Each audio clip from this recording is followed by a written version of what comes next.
Halo semuanya, kami dari kelompok 7 UKM Cyber Security Community akan menjelaskan tentang pengamanan di internet. Namun sebelum memasuki materi, kami akan memperkenalkan diri terlebih dahulu. Anggota kelompok 7 antara lain, Nel Erando Sutrisno dengan NIM 24019627111, saya sendiri Bintang Makmur dengan NIM 244004321 dan Renard Wiratama Wijaya dengan NIM 244003881. Sebelum kita memasuki ke penjelasan internet safety, saya akan menjelaskan mengenai gambaran internet di dalam kehidupan kita. Di era serba digital seperti saat ini, internet merupakan sesuatu yang tidak bisa dilepaskan dari kehidupan manusia. Pada zaman dahulu ketika kita ingin berbelanja, kita harus datang ke tokonya. Namun sekarang kita bisa berbelanja melalui internet. Tidak hanya itu, sekarang sudah berkembang perangkat rumah tangga yang dilengkapi dengan internet. Perangkat tersebut bisa disebut juga dengan IoT atau Internet of Things yang mencakup mobil, kulkas, CCTV, dan masih banyak barang-barang lain yang sudah terintegrasi dengan IoT.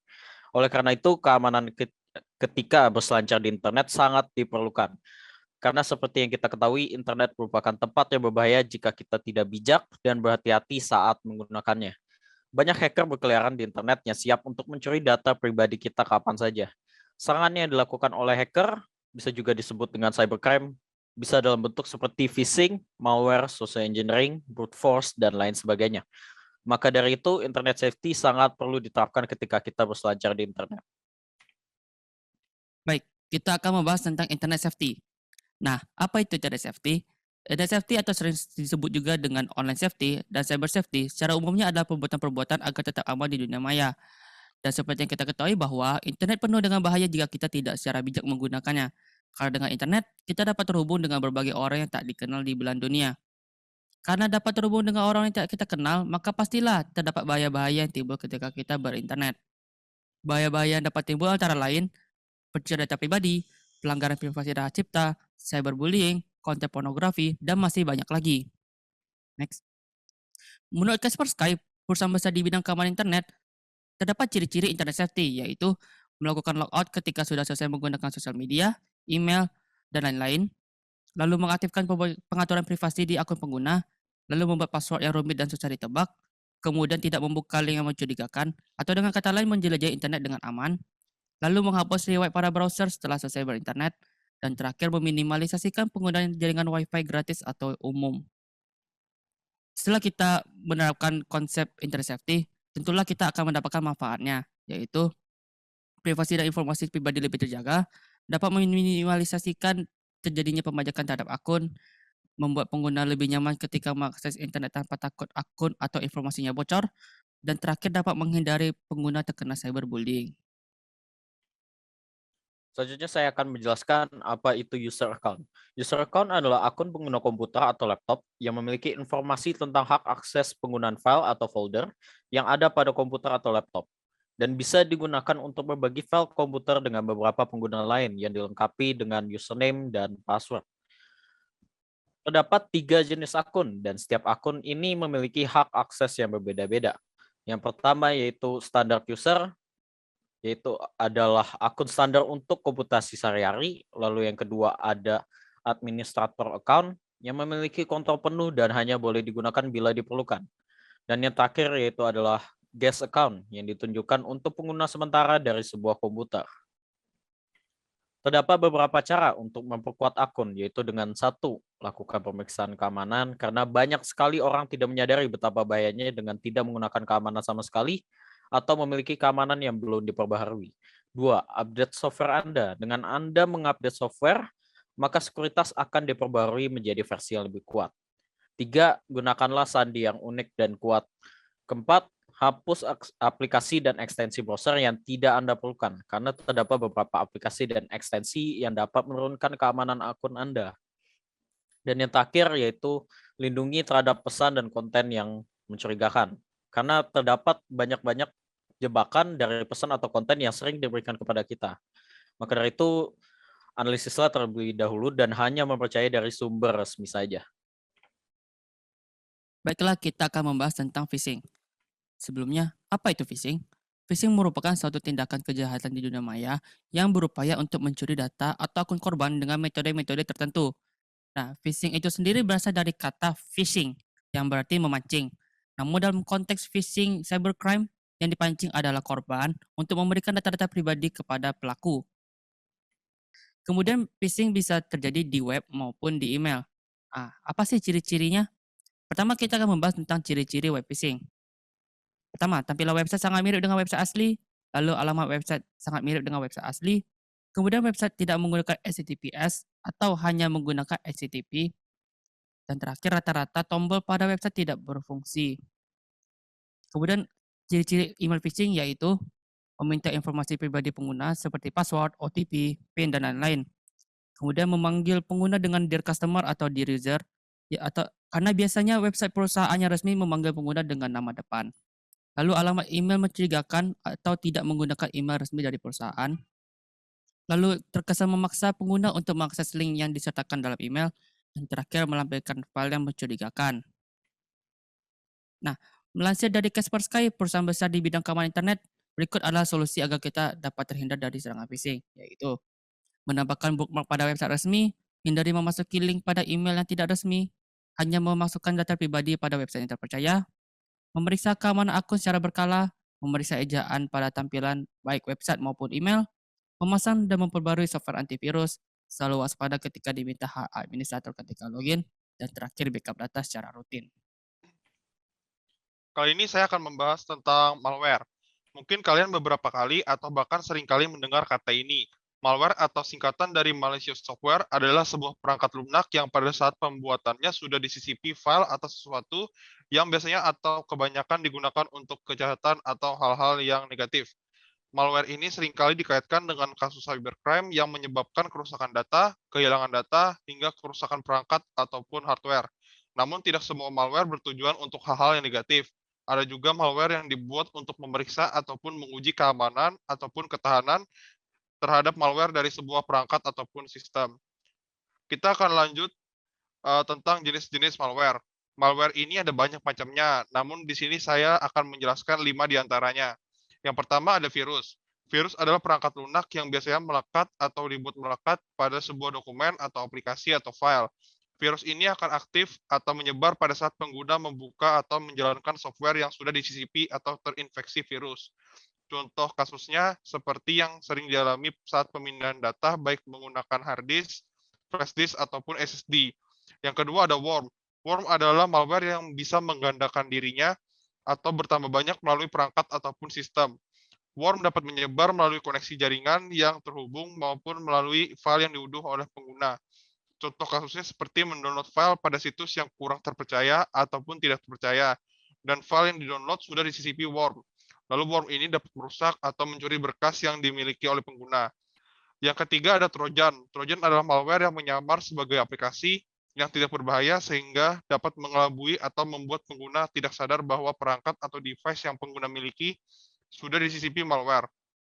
Contoh kasusnya adalah saat berada di web yang tidak terpercaya, saat pengguna ingin mendownload file PDF, namun yang terdownload adalah file executable atau .exe. Mungkin saja file tersebut sudah disisipi Trojan di dalamnya.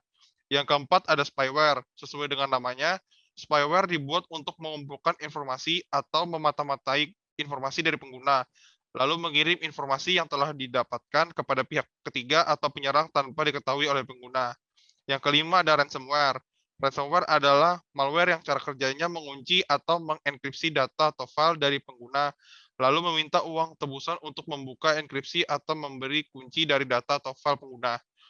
Namun tidak semua penyerang membuka atau memberi kunci dari data atau file pengguna.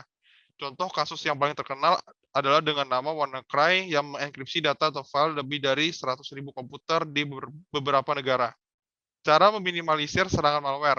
Pertama, pastikan sistem operasi pada versi terbaru, karena biasanya di beberapa update sistem, pengembang akan meningkatkan keamanan atau memperbaiki celah-celah keamanan yang ada. Kedua, unduh file atau data dari situs yang terpercaya. Dengan mengunduh file atau data dari situs yang terpercaya, dapat dipastikan file tersebut aman untuk perangkat atau device pengguna. Lain halnya dari situs yang mencurigakan, bisa saja file tersebut disisipi malware. Ketiga, unduh antivirus dari situs yang sudah terpercaya. Beberapa contohnya seperti Avast, Kaspersky, atau McAfee. Keempat, Mewaspadai situs yang tidak terpercaya atau mencurigakan, karena bisa saja situs yang tidak terpercaya atau mencurigakan itu akan mengarahkan pengguna untuk mendownload file yang bisa saja disisipi malware. Selanjutnya adalah social engineering.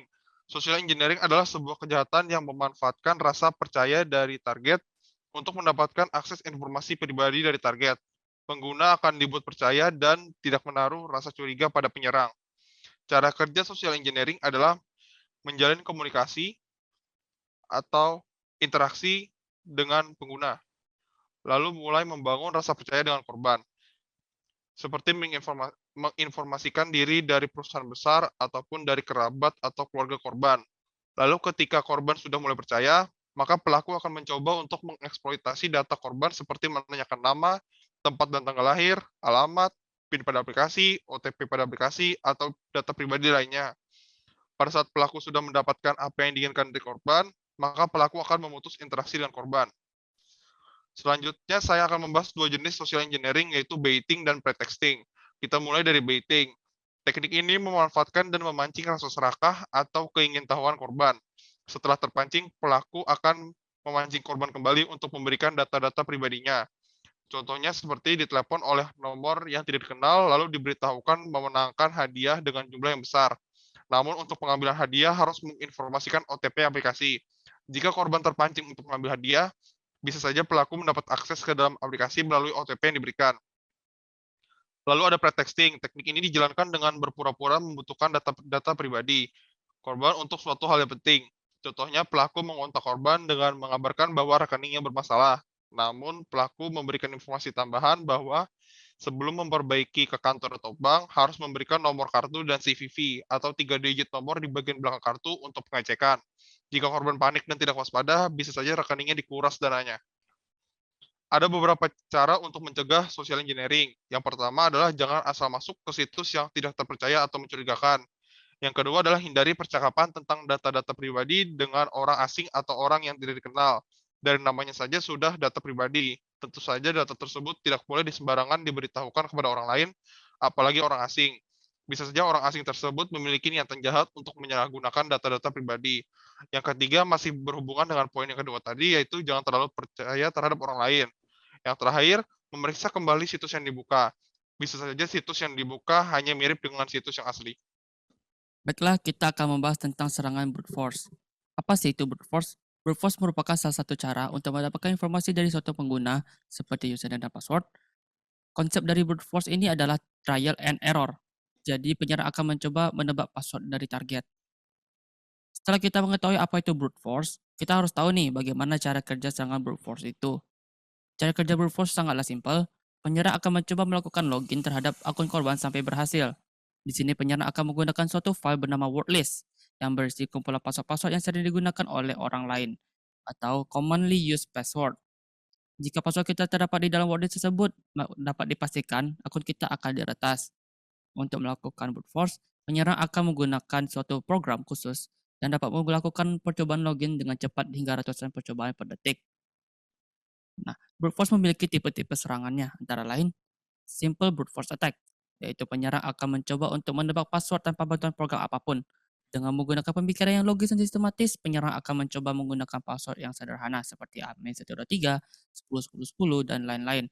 Kemudian ada hybrid brute force attack, yaitu penyerang akan mengkombinasikan password yang ada di dalam word list, kemudian akan membuat variasi seperti menambahkan angka atau merubah besar kecil hurufnya.